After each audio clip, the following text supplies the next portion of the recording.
마태복음 14장 22절부터 36절 함께 읽습니다. 예수께서 즉시 제자들을 재촉하사 자기가 무리를 보내는 동안에 배를 타고 앞서 건너편으로 가게 하시고 무리를 보내신 후에 기도하러 따로 산에 올라가시다 저물매 거기 혼자 계시더니 배가 이미 육지에서 술이나 떠나서 바람이 거슬림으로 물결을 인하여 고난을 당하더라. 밤 사경에 예수께서 바다 위로 걸어서 제자들에게 오시니 제자들이 그 바다 위로 걸어오심을 보고 놀라 유령이라 하며 무서워하여 소리 지르거늘 예수께서 즉시 일러 가라사대 안심하라 내니 두려워 말라. 베드로가 대답하여 가로되 주여 만일 주시어든 나를 명하사 물 위로 오라 하소서 한데 오라 하시니 베드로가 배에서 내려 물 위로 걸어서 예수께로 가되 바람을 보고 무서워 빠져가는지라 소리질러 가로되 주여 나를 구원하소서 하니 예수께서 즉시 손을 내밀어 저를 붙잡으시며 가라사대 믿음이 적은 자여 왜 의심하였느냐 하시고 배에 함께 오르매 바람이 그치는지라 배에 있는 사람들이 예수께 절하며 가로되 진실로 하나님의 아들이소이다 하더라. 저희가 건너가 게네사렛 땅에 이르니 그곳 사람들이 예수신 줄 알고 그 근방에 두루 통지하여 모든 병든 자를 데리고 와서 다만 예수의 옷가에라도 손을 대게 하시기를 간구하니 손을 대는 자는 다 나음을 얻으니라. 아멘. 할렐루야. 오직 예수 마라나타 성령 충만. 오늘 또 하나님의 집에 나와 예배하는 여러분들에게 우리 아버지 하나님 은혜와 평강이 넘치시길 주 예수 그리스도 이름으로 축원합니다. 예수님께서 3년 목회 사역을 하시는데 그 목회 사역을 아주 간략하게 요약해서 마태복음 4장 23절과 9장 35절에 예수님이 가르치시고 전파하시고 치유하셨다. Teaching, Preaching, Healing 세 가지 미니스트리를 이야기하고 있습니다. 근데 예수님께서 그 외에도 굶주린 자들을 먹이시는 일 그리고 그 모든 것에 아주 바탕이 되고 기본이 되고 그 모든 것보다 더 중요하게 하신 일은 사역은 기도입니다. 기도가 일인가? 많은 사람들이 기도는 일이라고 생각지 않는데 기도가 사역입니다. 어떻게 보면 기도가 쉽지만 기도가 쉽지를 않아요. 왜? 마귀가 방해하기 때문에. 그래서 기도도 하나님의 일입니다. 그래서 예수님께서 기도 사역을 많이 하셨어요. 오병이의 기적을 사건 직후에 예수님께서 갑자기 제자들을 빨리 막 재촉해서 배 타고 건너편 마을로 가시게 하시고 예수님은 산으로 기도하러 가셨습니다.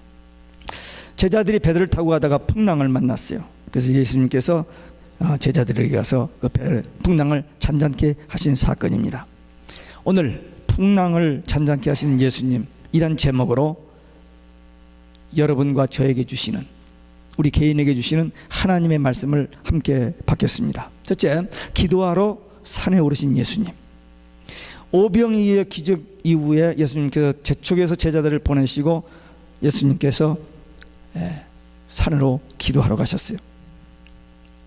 당시 경제적 빈곤에서 해방과 노마 속박에서 해방되는 것을 사모하던 이 유대인 백성들은 예수님을 왕으로 삼으려 했습니다.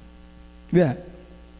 민생고 해결 그리고 그렇게 눌려 살았던 그 로마 속국에서 해방 12 제자들도 이 백성들의 이런 동향에 동조를 했고 그들은 한 걸음 더 나아가서 예수님이 그렇게 하시는 날에는 자기들은 장관, 국무총리 정도는 할 것으로 생각했기 때문에 대단한 속으로 긴장을 하고 기다리고 있었습니다. 예수님께서 내가 예루살렘에 올라가면 십자가에 죽고 3일 만에 부활한단 말을 4번이나 하는데 그 말을 그냥 듣고는 그냥 보내버리고 자기들 속에는 딴 생각만 하고 있었습니다. 그래서 누가 더 크냐 그렇게 3년이나 예수님을 따르던 제자들이었습니다.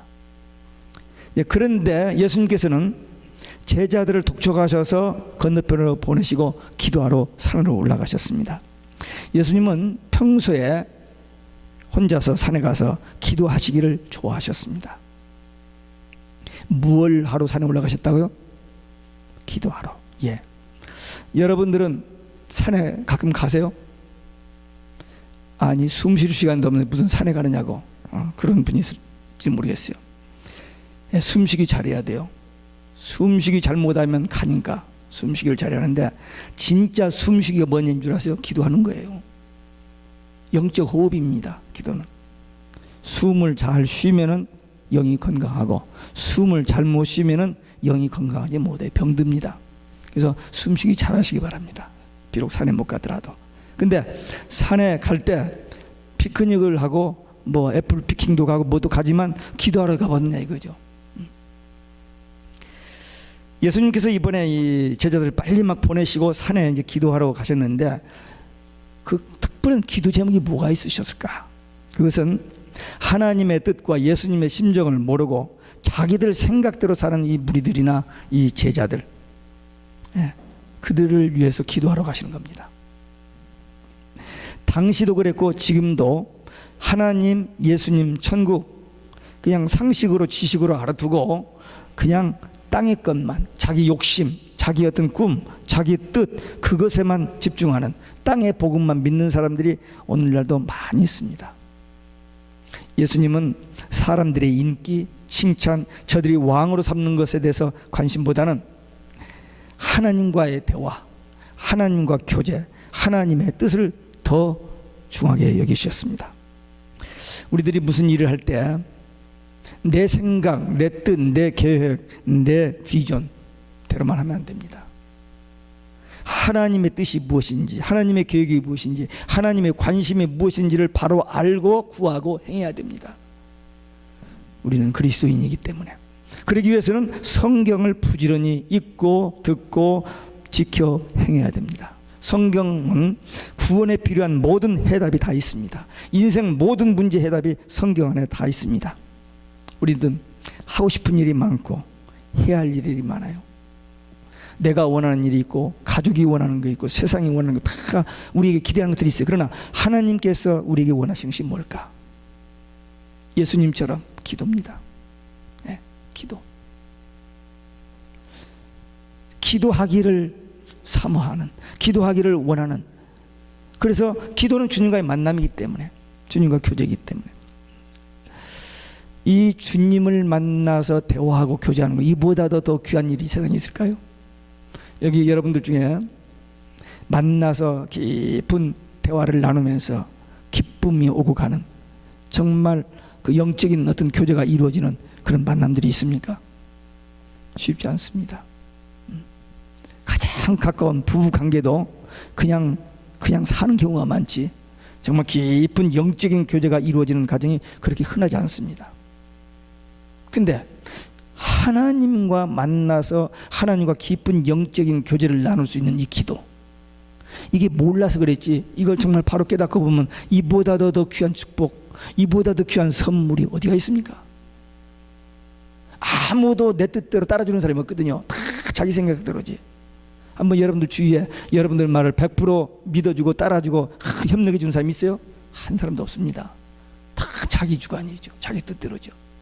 그런데 하나님만 우리의 모든 얘기를 다 들어주시고 이해해 주시고 우리의 아픔, 우리 고통, 우리의 어려움을 다 알아주시고 우리를 도와주시고, 그런 분이 세상에 어디 있습니까? 없어요. 근데 그 하나님과의 만남, 그 교제, 대화, 이걸 그렇게 못하는 거예요. 안 하는 거예요. 예수님께서 사역이 쉽지 않았습니다. 태어나서부터 사역 현장, 모든 목회 현장마다 눈에 불 켜고 덤비드는 그 어둠의 영들이 있었잖아요. 뭐 기적이 일어나고 그건 할렐루야지만 실제로 그 예수님 목회 현장은 그야말로 살얼음을 걷는 것 같은. 나사렛에서 처음 목회를 막 시작해서 나가는데 동네 사람들이 낭떠러지 밀고 떨어뜨려 죽이려고 하잖아요. 예수님은 그런 험악한 상황 속에서 목회를 했습니다. 마지막 한 주간 예루살렘 올라가서 이 종교 지도자들이 눈에 불을 켜고 잡아 죽이려고 하잖아요. 그런데도 예수님은 하실 사역 다 하고 마지막에 팔복으로 사역을 시작하셨고 팔화로 종교 지도자들을 저주하십니다. 독사의 자식들아, 지옥의 판결을 피하겠느냐라고 하시면서 이제 마무리를 짓습니다. 예루살렘의 멸망, 구약 종교의 멸망을 선언하셨습니다. 그러니까 예수님의 사역이 절대로 이지한 사역이 아니었습니다. 터프.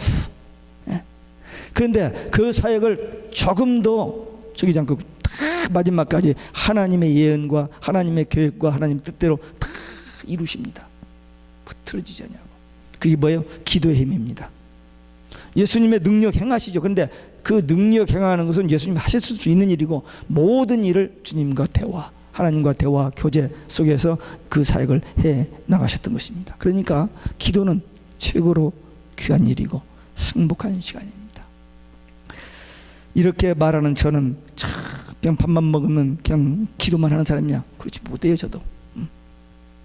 그러나 우리가 기도하는, 정기적으로 기도하는 시간도 필요하지만 무시로 기도, 길을 가도 운전을 해도 누구하고 대화를 해도 전화를 해도 계속 지금 주님이 옆에 계시고 주님이 다 듣고 계시고 알고 계신다는 그 의식 속에서 신전, 하나님 앞에서의 삶, 그 삶을 살면 되는 거예요.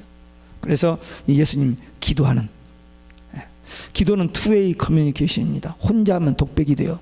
그러니까 하나님 앞에 기도하지만 하나님이 앞에 계셔요. 하나님과 주거니 받거니 그렇게 기도해야 됩니다. 혼자 하나님이 무슨 생각 무슨 뜻이 있나 동키하고 달라만 막 하는데 그 달라가 기도 아니거든요. 그건 독백이지. 하나님 감사합니다. 하나님 사랑합니다. 지금 그 소리 듣고 싶은데 자꾸 달라고만 하니, 그런 하나님과의 교제가 기도입니다. 그래서 예수님은 그 바쁘고 그 쫓기고 그 어려운 사역 중에서도 항상 틈만 있으면 혼자 산에 가서 기도를 하셨던 것입니다. 우리도 기도하여 성령 인도 받고 모든 문제 해결 받으면 지혜로운 자요 승리자가 될 수 있습니다만, 기도하지 않고 근심 걱정하면 그런 사람은 미련한 자예요. 실패하고 맙니다. 여러분들은 지혜로운 자요 미련한 자요? 지혜로운 사람만 아멘? 자신이 없어요? 우리는 지혜로운 사람, 기도의 사람이 되어야 돼요. 우리가 받은 것을 감사하고 누리셔야 돼요. 자꾸 달라고만 하지 말고 이미 나에게 주신 것이 있어요. 생명도 건강도 그리고 믿음도. 그것을 누리면서 마음에 주님 모시고 사는 천국 생활이 되면 세상에 부러울 것이 없습니다. 돈 많이 가지고 지위 높고 모든 거 다 가진 사람 행복할 줄 아세요? 아닙니다. 행복은 우리가 만들어내는 것이 아니고 우리가 어디서 사는 것이 아니에요. 하나님께서 주시는 거예요. 평강, 행복, 기쁨. 그래서 예수 안에 있으면, 주님과 깊은 영적인 교제 속에서 살면 이런 삶을 누립니다. 이후로 여러분과 저는 정말 말씀 붙들고 기도하여 성령 인도받는, 그래서 날마다 믿음으로 승리하고 주의 뜻을 이루는 기도의 용사, 믿음의 용사들 되시기를 주 예수 그리스도 이름으로 축원합니다. 두 번째는 고난당하는 제자들을 찾아오신 예수님이십니다. 예수님께서 산에서 기도를 하고 주님과 하나님과 깊은 영적인 교제를 하고 있을 때 제자들은 풍랑을 만나서 고생을 하고 있었습니다. 때는 한밤중, 구명대도 없고 어떻게 뭐 스마트폰도 없고 어떻게 연락할 길이 없어요. 인간의 힘으로는 도저히 어떻게 할 수 없는 어떤 그런 절망적인 상황이었습니다. 여러분들이 만약에 이런 위기를 당했다면 어떻게 하실 것 같아요? 여러분들은 아마 상당히 많은 여러분들은 기도하셨을 거예요. 주여 부르짖어 기도했을 거예요. 그런데 제자들은 기도하는 모습이 안 보여요. 제자들이 예수님 따라다니면서 예수님 기도하는 것을 많이 보았거든요. 근데 기도만 시키면 졸아버려요. 예수님 제자들은 참 신기해요. 변화산에 올라가서 기도할 때도 졸아버렸죠. 겟세마네 동산 마지막에 정말 내가 고통스러운데 날 위해서 기도해달라고 3사람만 8사람 제쳐놓고 3사람만 데리고 가서 기도 부탁을 했는데 졸고 있어요. 깨워놓고 다시 가서 기도하고 또 졸고 있어요. 졸고 있는 것과 기도하는 것과 이 사람들 섞어서 그런 사람들인지 몰라도 하여튼 기도를 그렇게 못해요. 근데 하여튼 이 위기를 당했을 때 근데 마태복음 8장에 보면요, 예수님과 같이 배를 타고 가다가 풍랑을 만나서 예수님을 깨우면서 구원하셔서 했거든요. 근데 여기서는 예수님이 안 계시니까 못했어요. 근데 우리는 어떻게 해요? 예수님이 안 계시기는 옆에 계시잖아요. 우리 안에 계시잖아요. 그 주님 앞에 주여 하면 되는데 이 제자는 그걸 몰랐어. 그때는 우리는 주여 하면 됩니다. 위기를 당했을 때. 예수님께서 자기 일정 때문에 그들의 고통을 외면하지 아니하시고 즉시 그들을 구원하시기 위해서 바다 위를 걸어가셨습니다. 우리들은 시간이 없다, 바쁘다, 피곤하다 하면서 주님이 우리를 만나고 싶어 하는데도 계속 핑계대고 익스큐즈를 합니다. 근데 주님은 우리를 외면하지 않아요. 즉시 right away, 언제 어디서든지 우리를 찾아와 주시고 만나 주시고 우리와 가까이 해 주시고 우리 문제를 해결해 주십니다. 아멘. 아멘이 안 돼요? 다시 한번 아멘. 예, 아멘 하면은 옆에서 졸다가 깨는 사람이 있고, 또 아멘 그렇게 하면은 내 입에서 이렇게 아멘으로 되어지면은 이 소리가 나가잖아요. 주님은 고백을 듣기를, 사랑의 고백 듣기를 원하셔요. 속으로만 이것 말고 아멘, 사랑합니다, 감사합니다, 이걸 듣기 원하시는데 속으로만. 제가 부흥사는 아니에요. 그렇기 때문에 제가 아멘을 끌어내려고 하는 사람이 아니고 이런 의미가 있다는 겁니다. 예수님께서 제자들 구해주시려고 오셨는데 제자들이 못 알아봅니다. 왜 못 알아봤을까요? 어두워서? 너무 지금 그냥 풍랑이 세서 그냥 안 보여서? 뭐 그럴 수도 있습니다만은 예수님께서 자기들의 오실 것을 전혀 기대하지 않았기 때문입니다. 지금 산에서 기도하고 계시고 밤이고 배도 없고, 그러니까 지금 자기들에게 나타나실 리가 없다라고 확신을 했기 때문에 그 눈앞에 전개된 그 어려운 상황에만 그냥 두려워하다가 자기들을 찾아와 주신 주님을 못 알아봅니다. 그리고 하는 소리가 유령이다. 유령. 캄캄한 밤에 비는 쏟아지고 근데 뭐가 희끗희끗 보이니까 유령이라고 생각할 만하죠. 요즘 세상 그렇게 없겠습니다. 옛날에 우리 한국에 길가에 가령도 없고 시골길 좀 어떤 음침시원 그 집 모퉁이 돌아갈 때 뭐가 하면 뭐 나오는 것처럼 놀려고 그러잖아요. 아마 여기 제자들도 그랬는지 몰라. 유령. 제자들의 이런 어처구니 없는 실수와 불신에도 불구하고 예수님께서 내니 안심하라, 두려워 말라 하면서 저들을 위로하시고 격려하시고 안도감을 주셨습니다. 제자들이 예수님의 음성을 듣고서야 괴롭게 노젓는 그 육적 고통, 유령이라고 놀랬던 그 영적 고통에서 해방됩니다. 우리는 날마다 우리 삶의 현장에서 육적, 영적 그런 고통을 당하게 됩니다. 거기서 해방되는 길 오직 예수입니다. 다른 길이 없어요. 인간의 어떤 노력이나 수단, 방법, 어떤 돈, 어떤 명예 이런 것 가지고 해결이 안 됩니다. 우리가 주님을 찾기만 하면, 주의 이름을 부르기만 하면 우리를 찾아와 주시고 만나 주십니다. 주의 이름을 부르는 자는 구원을 얻으리라 그랬어요. 주의 이름을 부르는 자는 구원을 얻으리로다. 주의 이름을 부르는 자는 구원을 얻으리로다. 할렐루야, 할렐루야. 주의 이름을 부르세. 할렐루야, 할렐루야. 주의 이름을 부르세. 어떤 환경에 있든지 어떤 위기에서든지 주의 이름을 부르면 주님은 right away 바로 역사하십니다. 그 주님이 나의 주님이신데 그걸 모르고 고통당하고 눌리고 그냥 안 되는 그런 길로만 자꾸 헤매면서 출하해보는 그런 삶을 이제는 정리하시고, 어떤 환경에 있으니 어떤 문제든지 주님 앞에 내려놓고 기도하면 주님께서 항상 응답해 주시고 도와주시고 역사하심을 믿고 체험하고 누리며 증거하는 우리 모두 되시기를 주 예수 그리스도의 이름으로 축원합니다. 끝으로 베드로에게 바다 위로 걸으시라 하신 예수님, 조금 전까지 죽느냐 사느냐 하던 이 제자들이 예수님의 음성을 듣고 용기를 내어서 베드로가 만일 주시어든 나를 명하사 물 위로 오라 하소서. 이 베드로는요 실수도 많지만 좀 단순한 것 같아요. 단순해 가지고 즉흥적인 그런 뭐가 있어요. 순발력이 있다고 할까, 좋게 얘기하면. 그래서 그 상황에서 감히 만일 주님이시라면 나를 병해서 물 위로 걷게 하소서. 뭐 이게 연구해보고 계획해보고 나온 소리가 자기도 모르게 툭 튀어나오는 말이에요. 근데 예수님께서 너는 안 돼 그러지 않고 오라 하셨어요.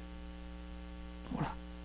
그 예수님께서 오라 하시니까 베드로는 재보지 않았습니다. 그냥 걸어버렸어요, 물 위로.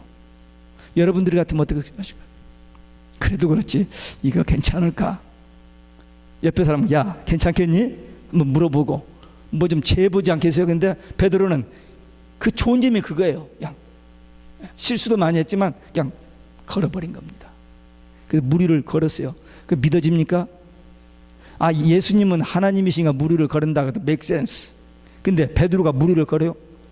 모세는 홍해 갈라놓고 갔고 여호수아도 요단강 갈라놓고 갔지 물 위로 걸어본 일이 없거든요. 근데 이 베드로는 물 위를 걸었어요. 아니 소설책이 아니잖아요. 영화 아니고 성경에 기록되어 있으니 이건 분명히 역사적인 사건이고 믿을 수, 거기 지금 증인들이 있잖아요. 다른 사람들이. 이건 분명합니다. 근데 베드로가 정말 자기도 모르게 한마디 해놓고 그냥 물 위를 걸어버렸는데 걸어가다가 갑자기 물에 빠져들기 시작하는 거예요. 왜 빠졌을까요? 수영을 잘 못해서. 수영이 아니지 걷다 그랬으니까 풍랑이 너무 심해서 기운이 빠져서, 아니면 물 위로 걷는 기술이 부족해서 그런 게 아닙니다. 물 위로 걷기 시작한 때나 지금 막 빠져가는 그때나 똑같은 상황입니다. 근데 왜 빠져요? 생각이 바꿔졌습니다. 조금 전에 오라 하니까 할 수 있다 생각하고 걸었는데 가다가 바라보면 내가 뭐하고 있어? 하면서 할 수 있다는 생각이 안 된다는 무서운 생각으로 바꿔져 버린 거예요. 생각이 바꿔지니까 상황이 이렇게 바꿔져 버린 겁니다. 그 상황을 보지 않냐고 그냥 주님만 바라보고 갔으면은 머리 안 쓰고 그냥 주님만 보고 갔으면 걸어갔죠, 그까지. 근데 환경 보고 못 보고 거기에 염려 두려움이 들어와 버리니까 못 걸어버린 겁니다. 빠졌던. 신앙생활 잘 하다가 잘못된 길로 가는 사람들, 한때는 그렇게 뜨겁게 기도도 하고 열심히 신앙생활 하다가 세상 것, 육적인 것, 거기에 미혹돼서 넘어가니까 그렇게 잘못된 길로 가는 겁니다. 끝까지 잘 가야 돼요. 아무리 여기서 잘했어도 마지막 한 순간을 마무리 못 지으면 실패입니다. 계시록 22장 마지막에 가면은 7가지 복 중에 마지막 7째 복이 있는데 거기서 회개하면 성 안에, 회개하지 않으면 성 밖에입니다. 그 앞에까지 얼마나 열심히 많은 일하고 달려왔던 doesn't matter. 마지막 순간에 하나님의 나라, 그 거룩한 나라에 들어갈 때 하나님 앞에 죄를 다 회개하면 들어가지만 회개가 안 되어지면 성에 못 들어갑니다. 그러니까 끝 마무리가 그렇게 중요해요. 끝까지 신앙생활 잘하는 비결은 주님만 바라보는 거예요. 클 때 타협하지 말고 절대 미혹되지 말고. 제가 계속해서 이 강단에서 외치는 소리가 한마디가 있습니다. 아마 여러분들은 알 거예요. 방송을 통해서 듣는 사람들도 알 겁니다. 뭐죠? 가장 무서운 영적 존재, 이 종교타원주의입니다. 예수 밖에도 구원이 있다는 거예요. 예수님만 구원의 길이 아니라는 거예요. 이제 더군다나 이제 오직 예수님만 구원의 길이라고 오직 예수하면 법에 걸린다는 거예요. 우리가 12년 전에 이미 법은 통과되어 있고 아무 때로 가동만 하면 걸릴 때가 옵니다. 그렇기 때문에 이 무서운 싸움, 주위의 모든 사람들이, 세상 모든 종교, 모든 기독교까지 전부 다 예수 밖에도 그런, 우리 다 하나다 하고 있는데 나 혼자만 융통스럽게 고집스럽게 바보스럽게 오직 예수에다가 미련하게 죽으려고 하는, 참 골빈 사람같이 보이지는지 모르지만 성경은 분명히 합니다. 마지막 때에 거짓 선지자들이 많이 일어나고 많은 사람들이 미혹되어서 주님을 배반할 것이다. 그래 끝까지 오직 예수 신앙 가진 사람만 승리. 그러니까 절대 타협은 안 됩니다. 절대 배도하면 안 돼요. 끝까지 오직 예수, 그래야만 돼요. 여기 베드로가 그 물에 빠져갈 때 수영 잘했을 거 아니에요. 어부 출신이니까. 근데 수영하려고 하지 않고 주여 나를 구원하소서, 오직 예수만 신뢰했습니다. 실수 많이 하고 막 했는데 여기서 참 잘한 거예요. 주여 나를 구원하소서. 이 말씀을 경청하는 여러분들도 이 베드로처럼 어떤 위기든지 당면하면 주여 구원하소서, 그 한마디에 주님이 바로 역사하십니다. 예수님께서 믿음이 부족하다고 책망하지 아니하시고 먼저 손을 내밀어 건져주셨습니다. 먼저 야 너 좀 믿음 좀 가져라 그러지 않았어요. 먼저 건져주셨습니다.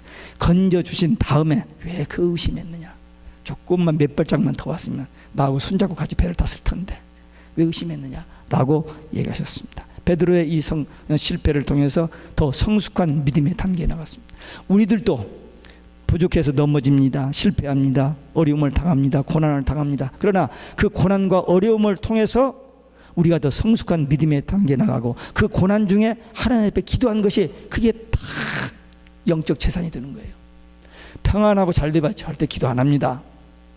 하긴 하죠. 형식적으로 의무적으로. 이 바리새인 종교 제사장들처럼 경건하게 손들고 다 그런데 다 가짜잖아요. 평안할 때, 어떤 위기를 당하고 어려움을 당할 때, 그때 하나님의 도움이 절실할 때 그 기도가 진짜 기도고, 주님은 그 기도를 보고 듣고 응답해 주십니다. 주님은 눈물의 기도를 약해요. 하여튼 성경에서 눈물을 흘려서 기도하면 다 응답 거의 받습니다. 여러분들도 기도하다가 잘 안, 응답이 좀 늦어진 것 같으면 좀 울어요. 많이 울어. 눈물의 기도.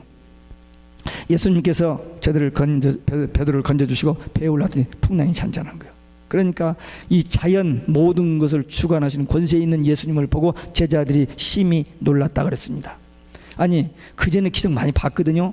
근데도 놀라기는 놀랐지만 잊어버려요. 얼마나 빨리 잊어버리는지. 근데 여기서 심히 놀랐습니다. 왜? 자기들이 죽을 뻔했잖아요. 뭐 기적 나타나는 것은 그럼 저쪽도 구경하는 거고, 자기들이 죽을 뻔했다 살았기 때문에 그냥 너무 깜짝 놀라는 거예요. 심히 놀랐다고 그랬습니다. 살아계신 주 하나님, 지금도 믿는 자들의 삶 속에 이런 기적을 이루십니다. 아멘. 네. 우리의 삶 속에도 분명히 기적이 일어나요. 안진뱅이가 일어나고 소경이 눈을 뜨고 암이 고쳐지는 그런 기적 말고, 그 눈에 보이는 기적 말고 그보다도 더 큰 기적. 어떤 기적이요? 이보다도 더 큰 기적. 우리가 예수 믿고 구원받아 하나님의 자녀가 되고 죄와 죽음과 지옥의 권세에서 해방된 거, 이보다 더 큰 기적이 세상에 어디 있습니까? 이보다 더 큰 기적이 어디가 있어요? 근데 이건 그냥 지식으로 참고로 알아두고 그냥 내가 암 말기 했는데 거기서 살아난 거, 그것만 뭐 큰일, 그까지 것은 아무것도 아니에요. 또 돌고요. 그건 다 나서도 금방 또 죽습니다. 그 몸에서 그 암이 생겼을 때 그 암만 있는 게 아니라 그 암을 치료받고 또 다른데 또 암이 우리 몸에 매일 6개의 암세포가 생겨집니다. 그 여러분들 지금 다 건강한 것 같죠? 여러분 속에 뭐 암이 다 있어요. 어디까지 진전되지 않았을 뿐이지.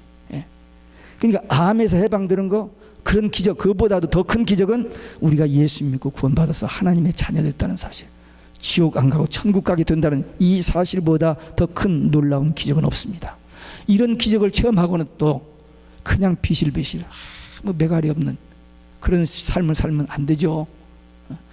창조주 하나님, 그 하나님이 나의 하나님, 그 하나님이 성령으로 내 안에 계셔서 나의 모든 것을 보고 계시고 알고 계시고 나를 지키시고, 내가 어느 때라도 아버지 주여 구원하소서 하면 라이더 웨이 도와줄 수 있는 그 하나님을 두시고 옆에 두시고도 그냥 불신으로 살아간다는 너무 안타까운 일입니다. 이제 오늘 이 제자들이 그 풍랑에서 죽느냐 사는 그 위기 속에서 주님 찾아와 주셔서 구원해 주신 이 사건을 나무 이야기, 성경의 옛날에 2000년 전에 이한 사건으로만 보지 말고 나의 삶의 현장에서 이 사건이 일어날 수 있다는 사실, 그리고 그런 믿음과 그런 삶을 통해서 그런 체험을 하고 간증하며 다른 사람들에게 하나님이 살아계신 증거를 나타내는 끝까지 오직 예수 신앙으로 승리하는 기도의 용사, 믿음의 용사들 되시기를 주 예수 그리스도 이름으로 축원합니다.